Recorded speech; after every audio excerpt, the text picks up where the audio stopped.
Welcome back to Rise and Thrive Conversations for Greatness. I'm your host, John Merkus, and this is part 2 of our chat with Paul Dee, Australian Survivor contestant.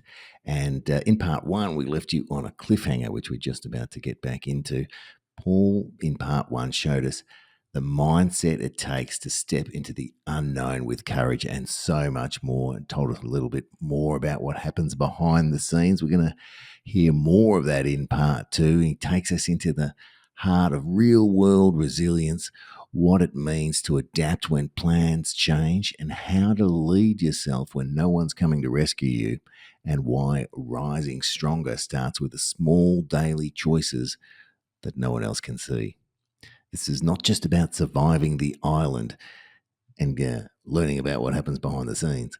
It's about how we show up in life when things get hard, and how we find new strength inside ourselves when the old path is no longer available. Let's get back into it with Paul Dee from Australian Survivor. This is part 2. So exciting. Enjoy. What's something that everyone asks you now you're back that they want to know about the show that we might not have mentioned yet? Everyone asks about the food and Right. do they give you extras and so on. And it's the food, the elements, and then what's the toughest part. They're the three that I get. And John, the food is real.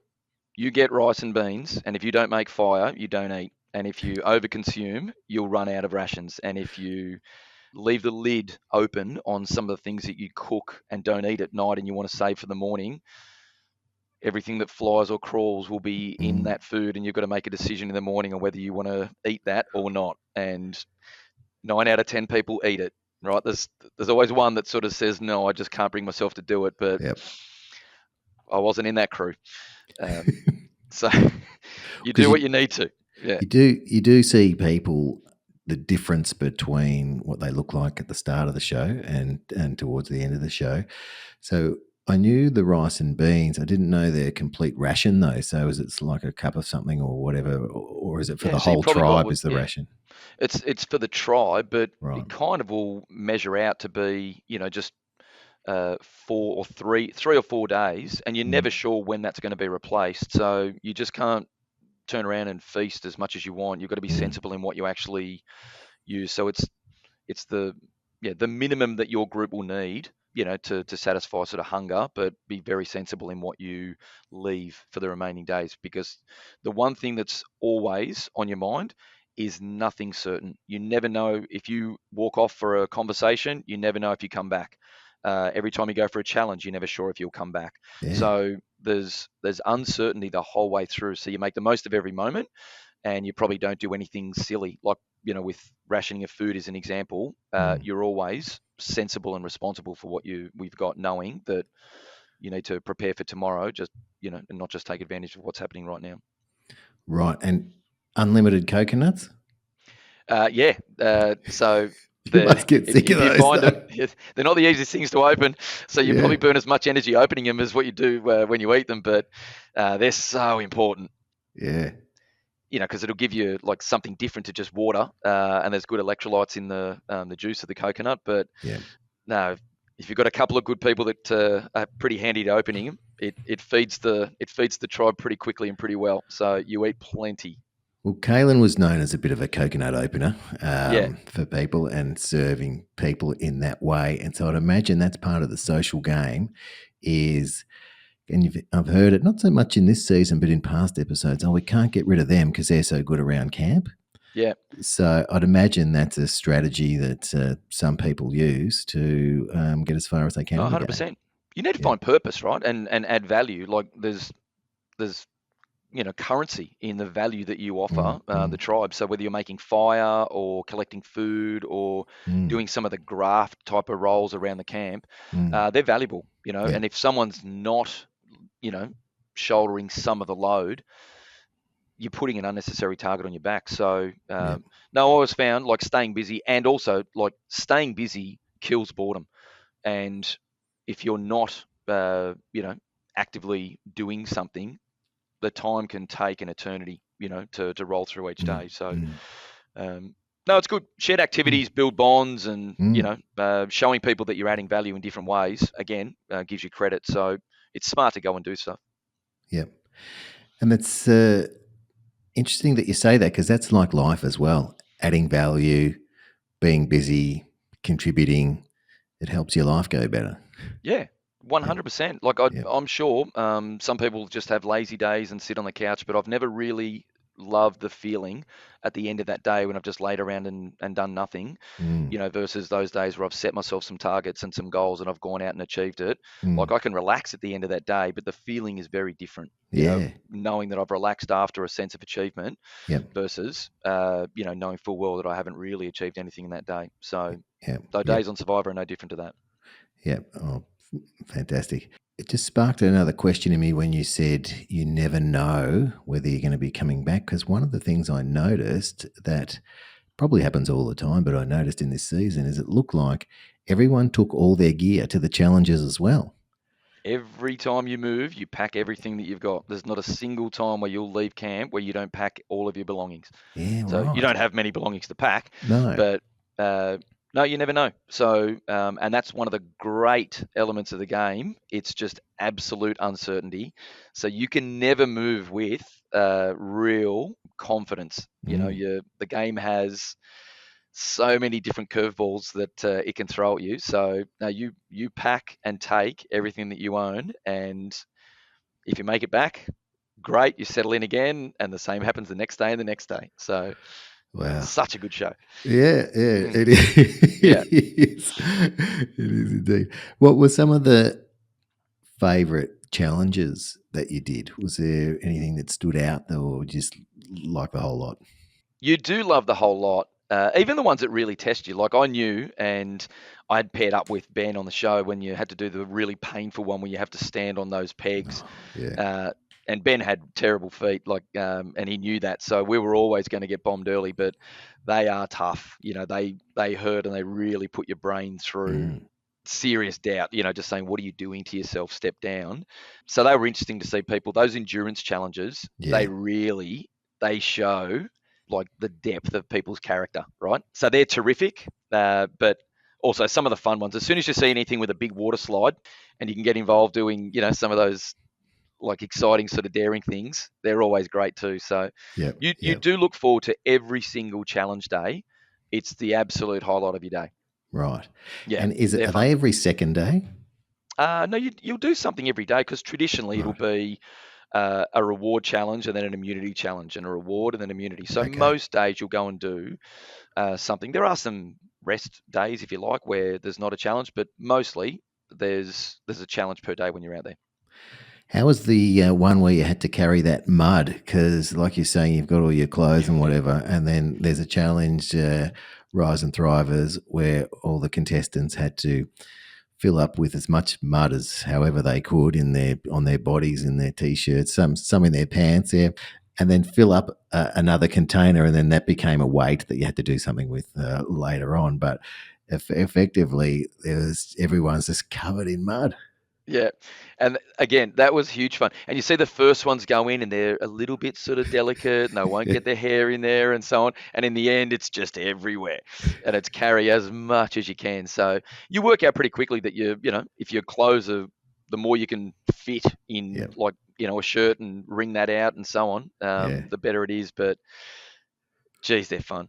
But there's no fresh water and there's no soap or there's no anything afterwards. yeah. So out of that That's why I challenge, if ask. you Yeah, don't win the reward, you've got a pretty, yeah, like sort of tough cleaning process that you're going to have to go through back when you get to camp and you just dive in the ocean. yeah, yeah. Mm. And is the water temperature good there? Really good.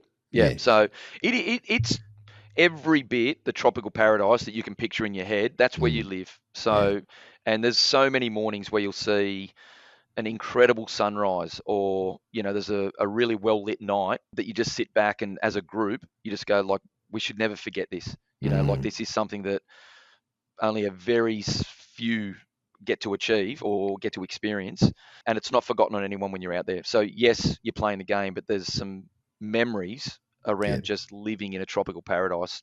Yeah, yeah, the beach that you're on in Samoa is, and it's not a tourist beach. You just can't head down there. It's it's land that's locked away, so there's no general public access. So phenomenal place though. Yeah, it looked beautiful. Every now and then in the cutaways, they'd show a few hermit crabs walking around camp. Though, are they scrambling over while you're sleeping at any They stage? sure do. Yeah, And you'll hear someone screech and not sure what it is. just grab one. Yeah, they'll nibble at your feet, and then someone moves quickly. There's a little screech. Yeah, That's like part of it. There's don't worry, there's a fair few of them. If the crabs ventured into like the wrong part of camp, they'd be picked up and cooked on the fire. So they had to beware of us, sort of as much as we were them. Yeah, right. Good protein. And so you are sleeping fairly close together in the shelters there. Yeah. I'd imagine diet of rice and beans and and sleeping close to each other at night might have been a natural insect repellent. Surprisingly, no. No, but there are some nights where like just genuine body warmth when the group like sort of lay side by side and you're in your little cocoon. It's important because some of the nights are bitterly cold, and the ones that where you haven't really got a watertight shelter and the rain's really hammering down, they can be tough nights. But you definitely just learn to deal with the discomfort of sleeping on essentially, because you get off the ground and you sleep on just like timber that you'll cut down from the forest, and you soften it with some palm fronds and so on. So it's not comfortable, but it's not horrible at the same time. You get used to it. Yeah. Getting back to the challenges, that's when you did yourself an injury, mate. Yeah. So I guess that's everyone's nightmare. When Zen left, who did an injury, he couldn't participate in the show anymore because of that injury. That's because we all know, and you would know this, but we all know this as an audience member. You think these people have gone through so much just to get there, and what a shame to go out that way. How, for those Rise and Thrivers that haven't seen that episode, it's well known that you've injured yourself. Yeah. So what happened? I just took on the wrong guy. So it happened. So Zen, he had a wrestle and he fractured a tiny bone in his wrist, in his hand, but he needed surgery, so he had to leave straight away. I just get into a compromised position wrestling Kalen, and I just have a full rupture on the bicep on my right arm. So it was complete. So like the bicep was just taken off the tendon. So it was painful for that period of time, but you're rendered useless after that. Like you need to come back to Australia for surgery, but it's not critical surgery. So I tried to hang on and just use my left arm, and I had to keep the right arm in a sling because basically the bicep just coils up to your shoulder. So then they have to drag that muscle back down, put it back into the tendon, and they screw the tendon back into your forearm across your elbow. So like that was the surgery I had when I came back home. Yeah. And it's probably, 8 months recovery now to try and get back to normal. But painful when it happened, probably emotionally more painful afterwards because that you just can't participate in any challenges beyond that. And all I wanted to do, John, was do individual challenges. I really wanted to get to individual challenge stage and see how I went, but I didn't get a chance to do it. Yeah, looking on the TV, it looked a bit innocuous as to what happened. Obviously, you were there and you were wrestling. It was, full on or whatnot, but it didn't look like it was, something was yanked or anything like that. Certainly heard something in the audio, but you could see on your face that you're in quite a bit of pain. It was when you were seeing the medicos after that, when JLP said about the biceps, that was the moment. I really felt for you because I thought, one, you probably can't do the challenges or not as well as you'd like to now. But then I thought it might put a bit of a target on your back because in previous seasons, it's like, well, Paul's injured anyway. We may as well put him out of his misery. But you hung on for a little while after that. Yeah, it could go either way. And that's what everybody had said. You might now just be seen as a non-threatening player because you can't win individual immunity. So that's always one for someone else. If it was if I was still in the team environment, I don't think I would have lasted. That would have been tough, but I was lucky that it was individual based at that stage pretty much. Like everybody had a different view. my one was tough because I knew that I was going to be reasonably capable in most of the challenges, and my game was kind of built around some of those components. Yeah. But yeah, when you can't do that anymore, you need to pivot and think differently about how you're going to approach the game and rely on other skills, because I did not and would not walk off voluntarily. Like if you get medically removed from the game, I think that's fair enough. But considering how long I wanted to do it and you're living a dream, there's no way that I was going to walk off. So I knew it was going to be a lot harder. Yeah. But just had to soldier on, I guess. Yeah. And I guess that's why they're so big on the psychological aspect before you go in, to make sure that people aren't going to walk off due to the hardship. That's one of the things people love to see, is that people dealing with adversity and getting through to the other side. Spot on. So yeah, so they've got that covered in spades on the show. And so, but that would have affected, so you're putting up under those conditions, but that would have affected your sleep, your eating, your everything as well. So add that layer onto everything. Yeah. No, I was trying to then chop things down with my left hand and the machete and carry timber with just one hand into the fire and so on. So yeah, so it is different on how you can normally operate. But I still tried to push and do what I was doing. It's just a lot harder with my left hand and only one arm to carry things. But the rest of the tribe was so good. Like everybody wanted to lend a hand and so on. So the camaraderie amongst the group was really strong. So now people get around you and try and help. And you could really see it this season. I think you see it in other seasons as well, but there seemed to be, all the regular things that you would expect in Survivor, but there did seem to be, the connection seemed to be deeper, for me anyway, just observing. Yeah, no, it felt it. There was, and especially there were some really strong pairs, or at least smaller groups, and there were a number of them, but they were incredibly tight. And to think that you could fracture that group, I think would be unrealistic. So it was probably more, who of those groups were going to get little advantages to position themselves ahead of the other and break them down that way. But I don't think there was going to be too much of the groups fracturing themselves. Well, you were part of one of the groups called the Hunks. I think Miles named you for that. Miles and Jesse.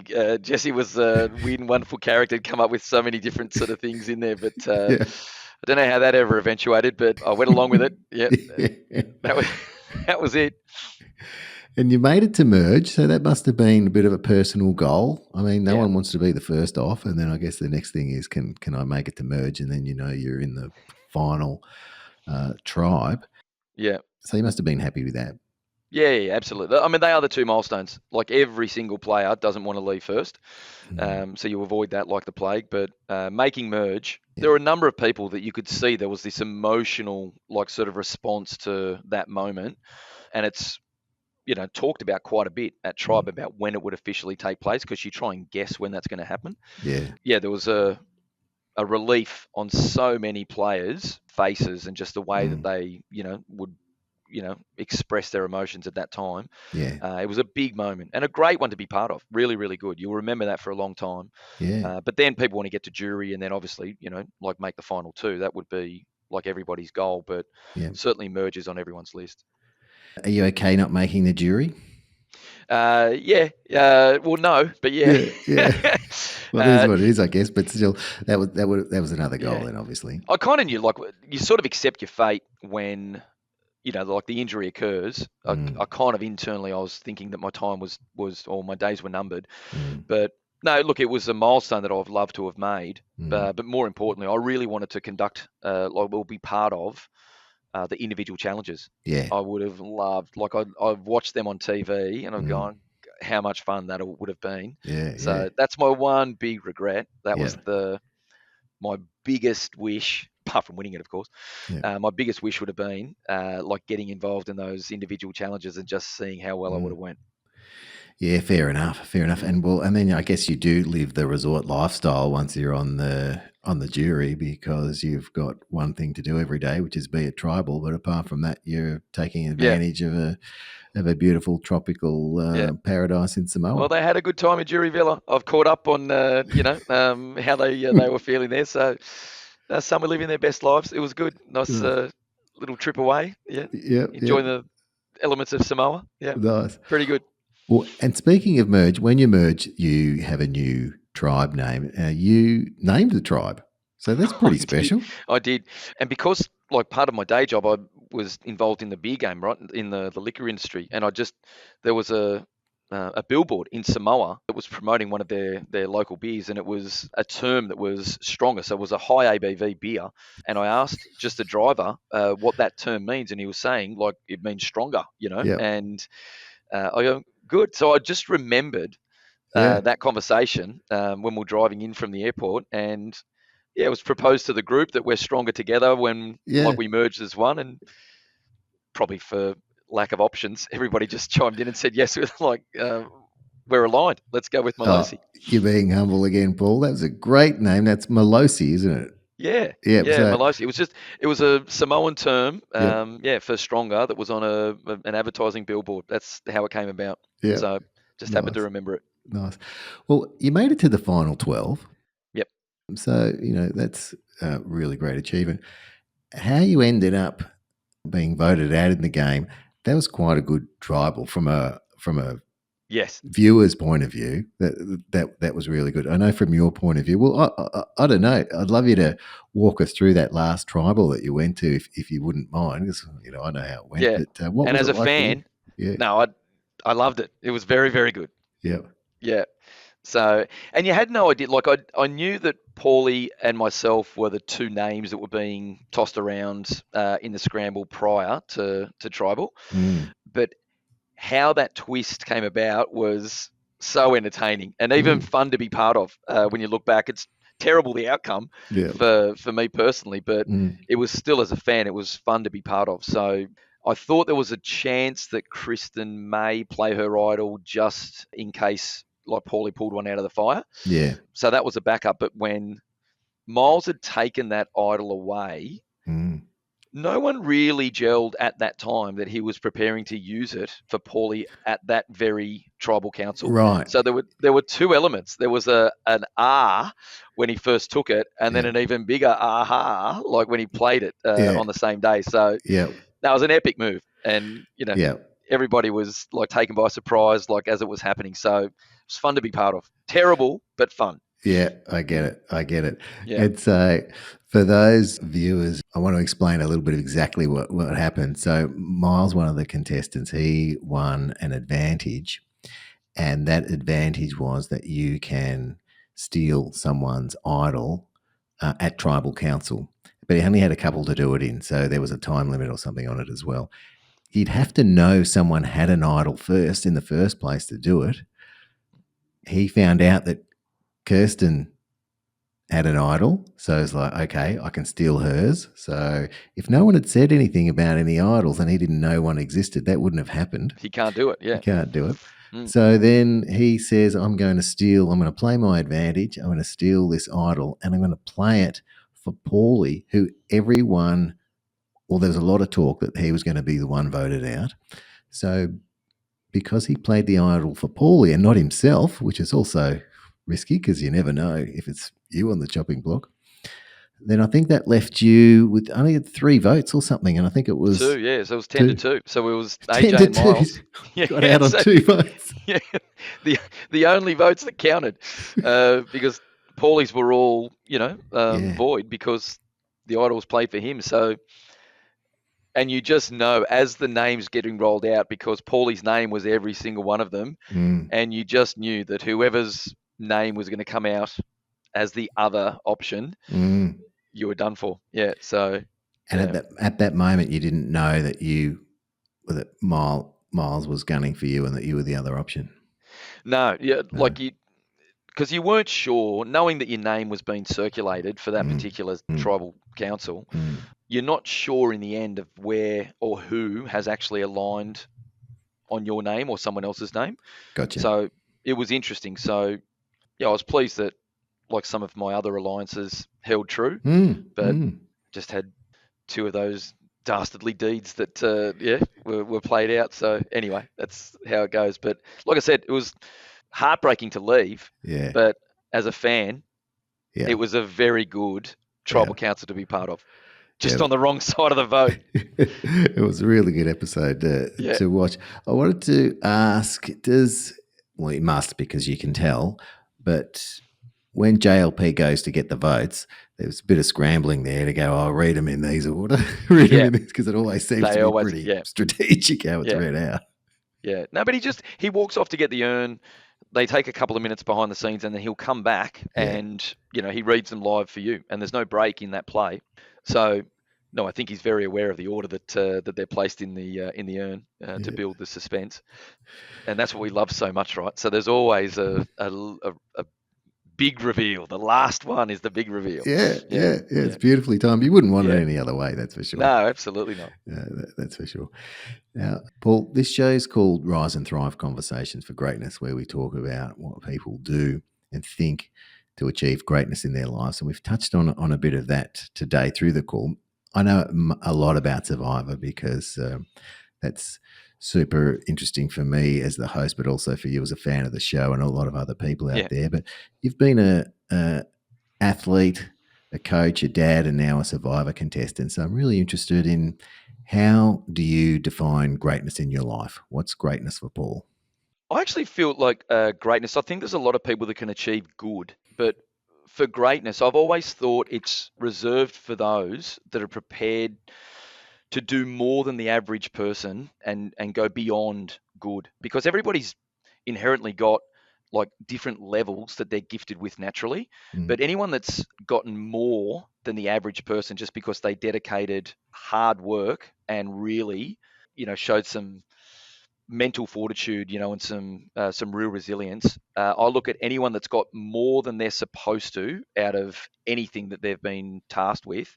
I look at that and say that's a great outcome. That's good to great. So through sport, work, or anything really, someone that's dedicated their mind or dedicated themselves to that task and gone beyond where they should have achieved, I look at that and say that's a great outcome. Nice. And do you have any advice or a mantra or something that you take with you that you use towards your own greatness that might help others in their journey? Yeah, I sure do. Even when I was thinking about becoming a participant on Survivor, I've always been of the belief that someone is going to achieve it. And I always ask myself, why not me? So when applying, 24 contestants are going out onto Survivor. So if I'm applying into that show, I'm saying someone's going to achieve this. Why not me?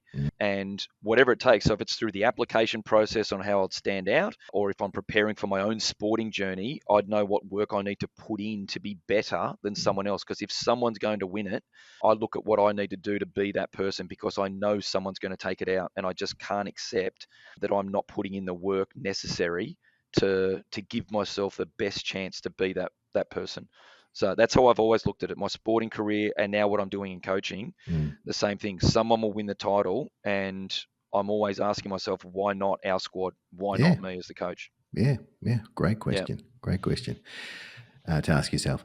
Now, we have a Spotify playlist called Merko Motivation, and each guest gets to choose a song on that playlist. And I ask each guest, what's a song that really gets you going and motivates you? Or so, if any of the listeners or whatnot think, I wouldn't mind, I need music to motivate me a little bit and get me pumped up, they can play that, any song on that playlist. So what's yours going to be, Paul? What's your go-to song when you go, I want to get a bit pumped up now? Mate, it can be anything. We've had everything from ABBA to Bullet for My Valentine to Gregorian chanting, mate. So. Well, I'm going to be different because I think about the song that I used to play before I went out to play, and it's a song that I love in the change room now before the team goes out. Yep. And you mightn't like hearing this, but it's a Drake song, and it's called Back to Back. So it's a song that I love hearing in the change rooms, and the players get right up for the game when it's on.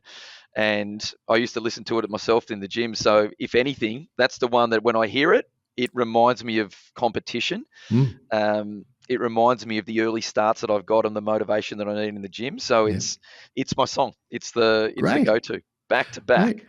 Don't apologise, mate. I love it. That is going on the list today. So that'll even before the episode goes out, that'll be on the list. Thanks. Yeah, love it. And is there anything that you wish that I would have asked you that I have not asked you?